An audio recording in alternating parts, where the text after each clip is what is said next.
Hello, welcome again to FAIRtax Power Radio. I'm Bob Paxton, I'm Bob Scarborough. and we are the FAIRtax Guys. Oh, I Now, always keep my face up. It probably works better. Probably get more hits with my face covered up. But the I scroll know, is one of those items that's available on fairtaxstore.org. You can pick one up today. Today. indeed. Well, if you're watching one of the video presentations of FAIRtax Power Radio, you will see that I am now sitting in the cabin of Randy Fisher's private jet. No, he's going to get me for that. No, this is just another virtual background that I thought was pretty cool. Right. It's good. It looks good. By the way, the handheld scrolling banners are only $2.49 a piece.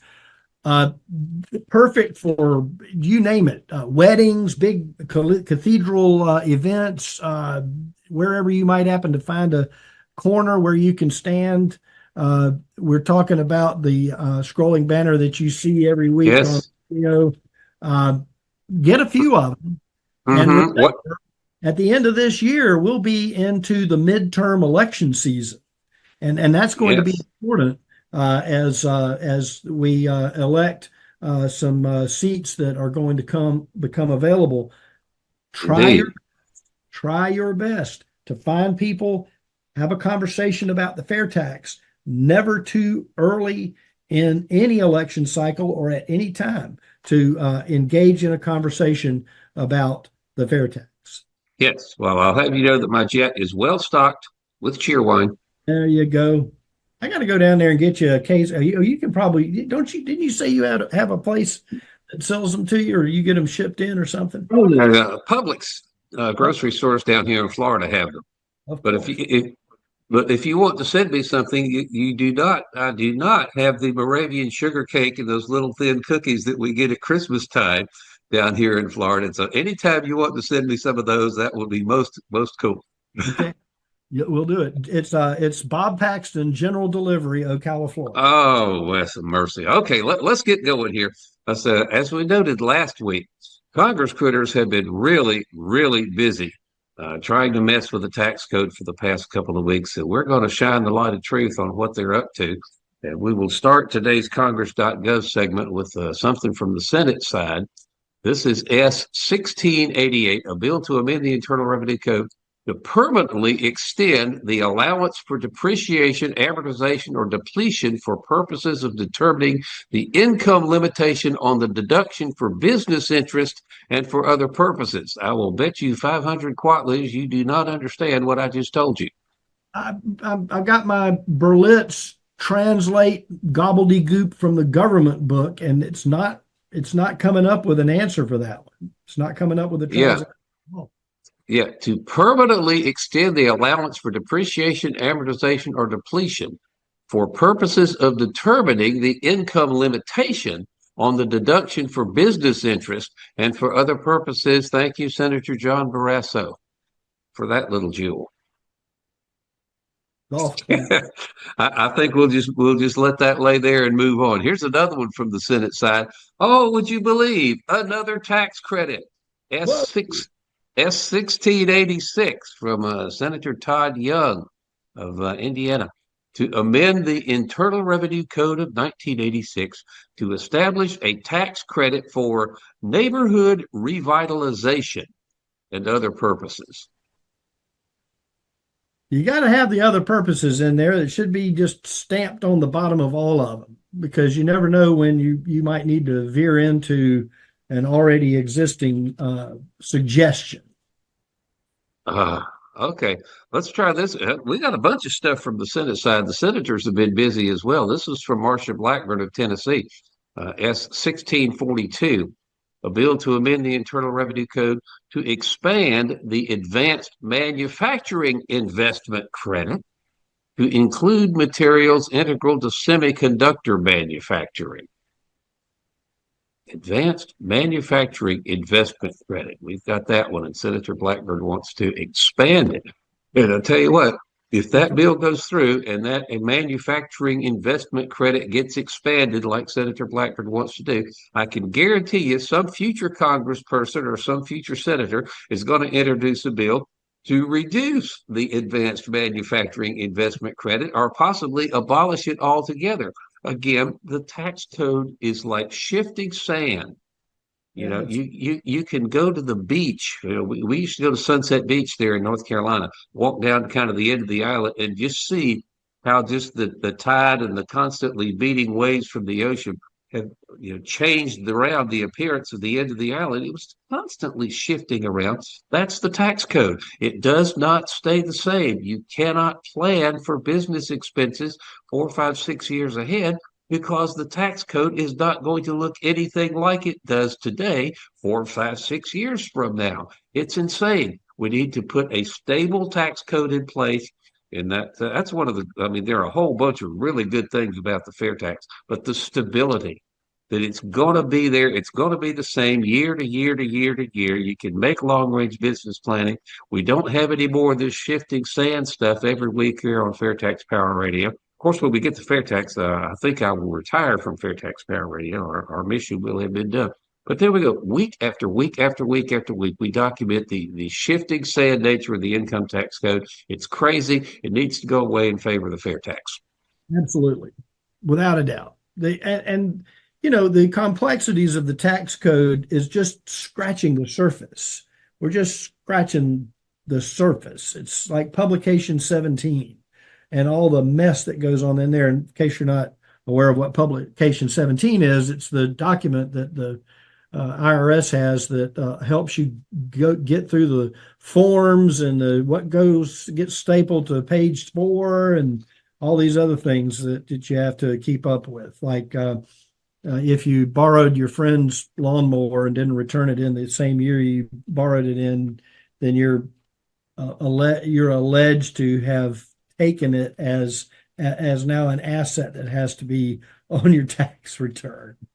Oh, mercy. It's all crazy. But I tell you what, if you're going to tax income, it's just, you know, fundamental that in order to tax income, you have to be able to define what income is. And I remember when we were talking to Professor Kendall, the economics professor at the University of Virginia a while back, and that was one of the points he made. You cannot define what income is because there are lots of bills like S1610 we're fixing to look at. This is from a senator Whitehouse of Rhode Island to amend the Internal Revenue Code to expand the exclusion of Pell Grants from gross income. Pell Grant stuff you get to help with educational expenses. They'll say, all right, well, if this bill goes, the Pell Grants don't count as gross income. So what counts and what doesn't count actually depends on who you are and what you're doing. Why don't we just get rid of all that, replace it with a fair tax? You won't have to worry about what's income and what isn't. We don't have to worry about where you spend it, how you spend it, anything of the like. The tax code will just say you pay your taxes when you buy things. End of story. Crazy. Exactly. Without a doubt, the best way to go. Absolutely. Simple, simple, simple, simple, efficient, and fair. All right, this has got to be my favorite one of the entire segment here. Save the best for last. This is HR 3166 from Representative Marilyn Strickland of Washington, District 10. You're not going to believe this one, Scarborough. To amend the Internal Revenue Code to allow a credit against tax for expenses relating to the diversion of wasted food and other purposes. Did you ever think you would see a tax code that deals with wasted food? Well, didn't we just talk about that not too long ago? What to do with I mean, that was one of the things that we had in the wedding stuff. Remember from Yeah. Oh yeah, but I'm not sure what the diversion of wasted food is. But that is a proposal to put that into the tax code. Thank you, Representative Strickland. But that one's since we no longer see the ones wanting to change the definition of municipal solid waste. I think this is going to be my favorite. Just absolute crazy thing that they're trying to do to allow a credit for expenses relating to the diversion of wasted food and for other purposes. Oh, mercy. I am speechless here. You need to take it away for a second. Well, I get another drink of cheer wine. For those of you just joining us, it's FairTax Power Radio, and I want to direct your attention to fairtaxstore.org. The 2025 Palm cards and prebate cards are in stock, and there's no charge. They come in 50 pack, 52 a pack. If you want 100, you get two. You go right on the website, fairtaxstore.org. You put in your information. You pay nothing for shipping. You pay nothing for the cards, and then you'll have them, and you can leave them when you leave a tip at a restaurant. Here's another tip for you. Here's $5 for a tip, but here's another tip. The fair tax. What a great tip. All right. I'll tell you what, let's get going here. For the past couple of episodes, several episodes actually, we spent 4 episodes talking about the top 10 reasons that this investment advisor in Arizona doesn't like the fair tax and shooting those down. Last week, we talked about the 10 weird tax deductions that the IRS allows. So if you didn't see those, you need to go back in the archive and check this out. This time, we're going to look at top tax myths. I mean, we talk about the complexity of the income tax all the time. And when you really don't understand what you're dealing with, misunderstandings and sometimes just plain old, dishonesty can pop up about the tax code, what it actually says, what you're actually required to do, what you're not required to do. And so this is a TurboTax Intuit article that was published. Let me scroll back here where the date is. This is October 2024 was when this one came out. So it's not too awfully old. But it says these are the tax myths that can get you in trouble if you believe in them. And right at the top of the list, filing taxes is voluntary. Now they say this might be the most blatant falsehood on the list, but there is a surprisingly large number of people who believe and contend that because the instruction book for Form 1040 describes the tax system as, use the quote, voluntary, that they interpret that to mean they have no legal obligation to actually file. That is not the case. In this term, voluntary in that context refers to the fact that each individual is responsible for determining the correct amount of tax they owe. There is absolutely no relation to whether or not filing taxes is an option. It's not. So unless you've got a legitimate dispute trying to get cute with the IRS and contesting the payment or filing of taxes, I don't have to do this. This is voluntary. That is a bad idea. It will get you in trouble. You will not have to mess with that with the fair tax. That's right, because the Internal Revenue Service gets shut down with HR 25 and hopefully a companion bill in the Senate coming soon. All right. Myth number 2, sir. Take it away. Well, you might have to do this one because I've got an ad on top of mine. You've got an ad on top of yours. All right, I will do this. This is myth number 2, and this is something we actually talked about a little bit last week. But you can claim pets as a dependent. No, you may not claim pets or emotional support animals as a dependent. Although, as we learned last week, you can claim service animals if like the guide dog for someone who can't see well, or a service dog that helps somebody get around or do stuff like that. You can claim service animals, but you cannot claim pets as dependents. And again, there are no deductions and exclusions and loopholes and stuff like that in the fair tax. This is not a problem if you're paying your taxes at the cash register when you buy things. Can you see number 3? I can. Proceed. I don't know why they just pop up these ads on top of and you can't get rid of them. Well, I can suggest a good ad blocker for you offline here, but we'll go ahead. Yes, sir. That would be greatly appreciated. Number 3, the myth number 3, the Internal Revenue Service is legally obligated to file a return for you. The IRS does have the right to verify your return, but sitting on your couch waiting for them to file a return for you is likely to leave you sorely disappointed, sorely in your wallet, pride, and your standing in the community more than likely. Like the myth that taxes are voluntary, this myth stems from language alluding to the fact that the Internal Revenue Service can compile a return on your behalf if they suspect fraud. Unfortunately, this in no way means that you're off the hook for having to file your own tax return. Oh, merciful. I tell you what, we have talked about this before, that there were, all those proposals, but they wanted to update the IRS's computer systems, and the proposal has been floated. It hasn't happened yet, but the proposal has been floated. But since the IRS knows so much about you anyway, where you Yes. make your money, how you make your money, it's this, that, and the other, that there's so much about you that's reported to the IRS anyway. There were actually people in Congress that wanted to give the IRS enough computing power to actually just do your return for you, send it to you for you to sign. That has not happened yet. And hopefully it won't, because it would take it, that won't save you anything, because it would take just as much time and effort and calculation on your part to verify that the tax return that the IRS calculated for you is correct as it would to just simply do that and file your own.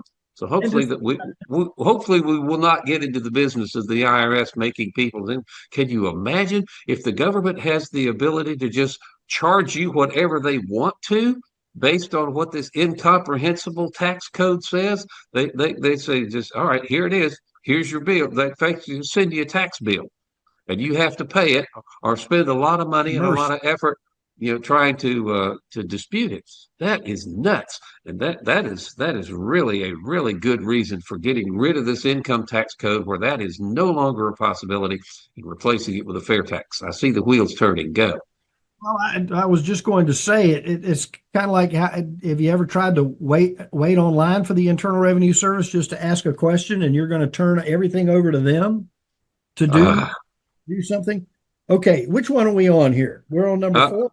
okay, number 4 is next, and this is right up your alley on publication 17. Have at it. Oh boy, illegal activity is not taxable. Ah, my son, you must listen and read publication 17. I wish I had the actual page number. As counterintuitive as it may seem, breaking one law doesn't have an impact on your ability to break others. Income acquired through illicit activity is still taxable. So How much of that? How much of that do you think actually gets reported? none. Does your local drug dealer report his income on a 1040 form? I don't think so. Does your local drug dealer buy stuff at cash register? Yeah. Tell you what, let's tax him at the cash register and not let him get away with not paying his fair share at all. Here we go. Go ahead.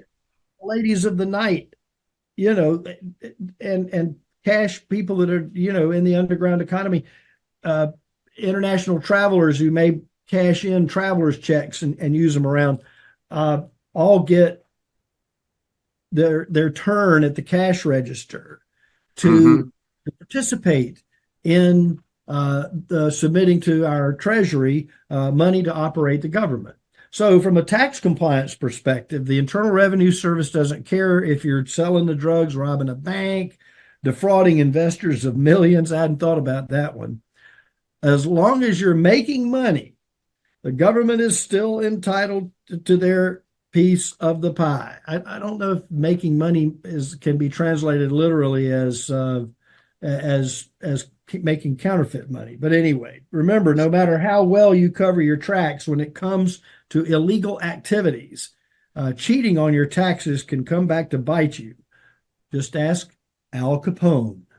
He can tell you. Well, he could probably tell you, Well, but he. not anymore, but we need to move on. There's 10 of these. We're halfway through. Myth number 5 is a home office deduction equals an instant audit. Now, there was a time when that myth was actually pretty close to the truth, but with home offices becoming increasingly prevalent, this one-time fact has become predominantly fiction. So, although claiming a home office does indeed increase your scrutiny level, home offices have become common enough that there's no need to be afraid of claiming this as a legitimate deduction if you are indeed legitimately using a portion of your home for your office because you work from the house.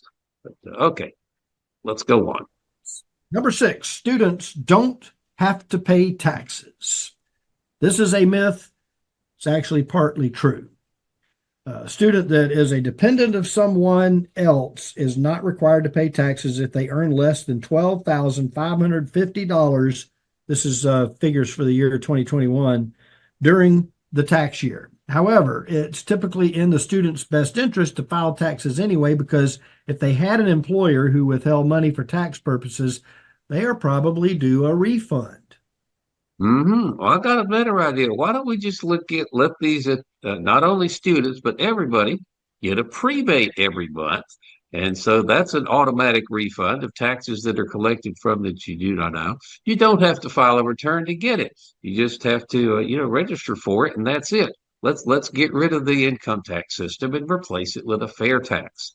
Number seven. This is one that apparently a lot of people believe, and they get in trouble for.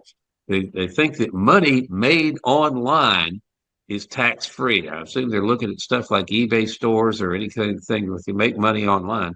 It's hard to see how a rumor like this might have got started, but not hard at all. But since most people doing businesses online are not filling out a W-9 and having their income reported to the IRS, however, in the eyes of the IRS, income earned online is just like income earned illegally. It's no different from any other income, regardless of how you make it or where you make it. If you sell a product or service, or if you steal lawnmowers for a living, if you make more than $400, you're required to declare that income on your tax return.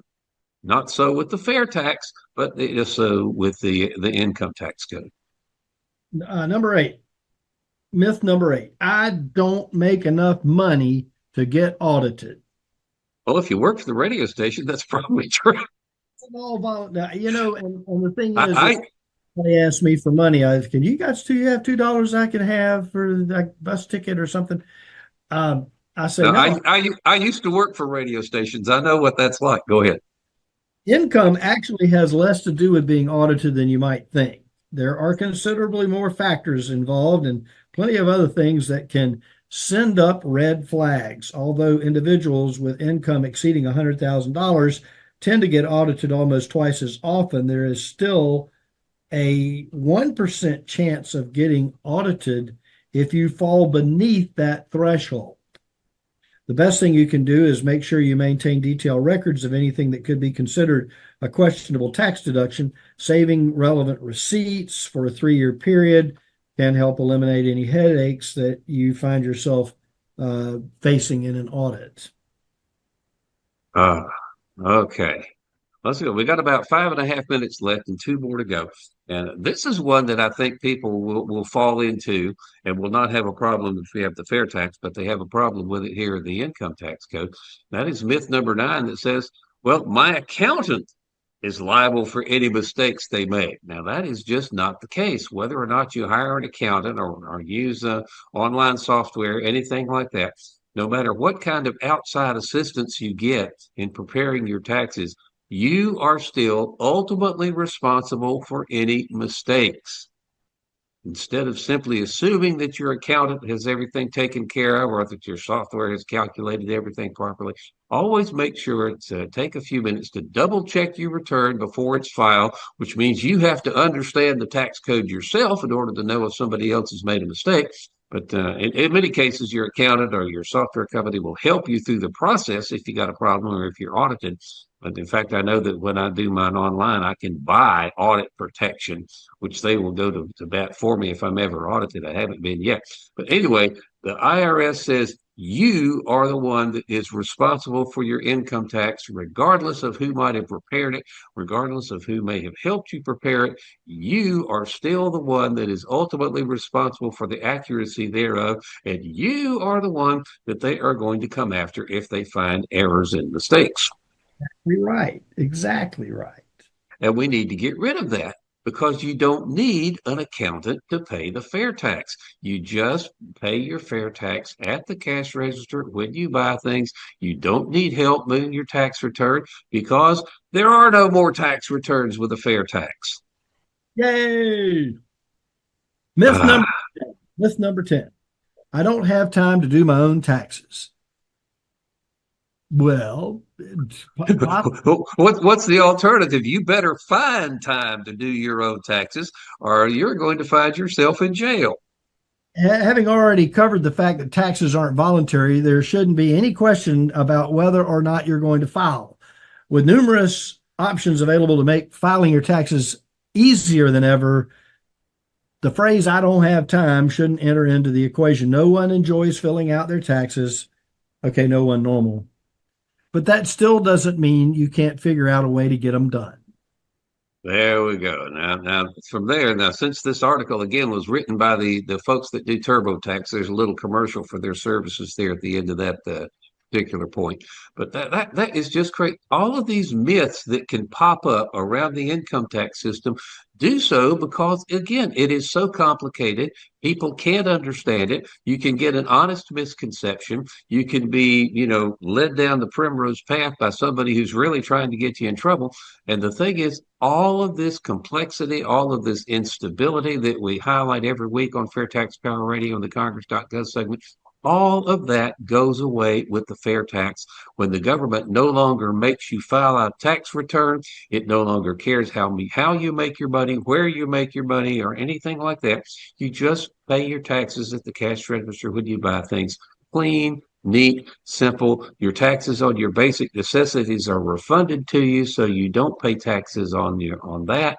It's just an incredibly better system with the fair tax that we've got with this crazy income tax system that gives rise to all these crazy myths. And again, we've been looking at an article that was published by Intuit. That's the TurboTax people. That was published last October. 10 top tax myths and what happens when you believe them. If you want to go look that up. Yeah, that's the thing. And talk about it.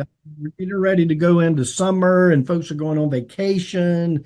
We need a fair tax beach towel. Ooh, now there's a thought. So be considerate of your friend's time and your neighbor's time, but do strike up a conversation with them. Sometimes money is a sensitive issue, but I think a lot of people would just take a nice casual conversation as okay to mention the things that we talk about here every week on Fair Tax Power Radio. So do that and go right now while you're thinking about it to fairtaxstore.org, fairtaxstore.org. The 2025 Palm cards and pre-bake cards are in stock. You go on there. There's no charge for shipping. There's no charge for the cards themselves. You get 50 in a pack of each, Palm cards and pre-bake cards. Get those. Put the pre-bake cards. They're little business card size cards, and to hand them out, and they're free. They don't charge Indeed. you. I think you got a good idea. There's got to be somebody up there in North Carolina where a lot of textiles are made that you could have a custom-made fair tax beach blanket or beach towel or what have you. That will work. You go to Myrtle Beach a lot too. You know a lot of folks down there, so you can. I am assigning you that particular task. You can go take care of it.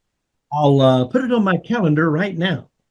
All right. Well, something else you can put on your calendar right now is to be with us again, same time, same channel for Fair Tax Power Radio next week. We are slap out of time for this week, so we will say for as we usually do. I'm Bob Paxton. I'm Bob Scarborough. We are the Fair Tax Guys, reminding you the fair tax is the only truly fair tax, and once you understand it, you'll demand it. So tell me how it works. It's probably changed since the last time I saw it, but the short answer would be, you want to take this one? Oh, sure. Okay. Imagine bringing home everything you make. You don't get taxed for saving or accumulating wealth, and your boss doesn't get taxed more even if he pays you more. Wow, see, that's amazing. So the end result of all that is the cost of producing products and running a business goes down, so things cost less. And on top of all that, imagine every criminal, non-citizen, and under-the-table worker also paying taxes. That's amazing. That's the fair tax. We tax what you consume as you consume it, and that's it.